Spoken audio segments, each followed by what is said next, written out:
Okay, so what are some of the things you wish you knew when you were in your 20s? Well, I suppose I'll start with, if you don't believe, you won't achieve. Right, so give us an example. Sure. So I didn't believe I could be a voice actor or sing until the age of 29. Wow, that's pretty late. So how did that go?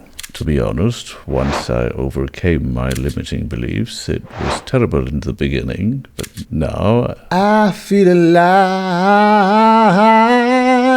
and the world is turning inside out, yeah. That's interesting, but not everyone can do that. perhaps so, and this leads to my next point, which is to focus on what you are good at doing. But how are we supposed to know what we're good at doing? Some people are just born to be athletes like Michael Phelps toward the mountain.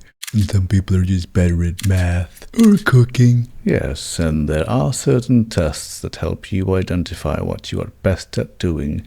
One such test is called the MAPP test, which stands for Motivational Appraisal of Personal Potential, which tells you your top vocational areas, among other things. But I want to play a game, and I will play this game until I become an expert. You might have heard of the 10,000 hour rule, and this is the game.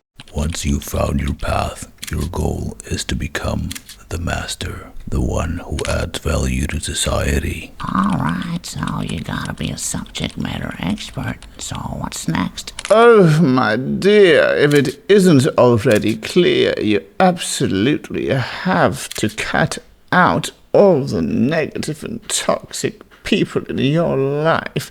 You know, those who are always stealing your joy. Making you feel terrible, and you always feel so drained after being around them. And some of them are just like totally complaining like all the time and like don't bring anything of value to the conversation. Like, oh my God. And so the moral of the story is to cut these people out or distance yourself as much as you can if you can't avoid them, and spend more time with people who are industrious, encouraging and positive. Right, so spend your time with good quality people, eh? And one last thing, don't be afraid of making mistakes, because that's how you learn. You know, I once sang so badly in front of a couple of thousand people. My bandmates were so embarrassed. I was so embarrassed. But you know what it made me do? It made me practice every single day till I got a lot better at singing. Which brings us back to the 10,000 hour idea.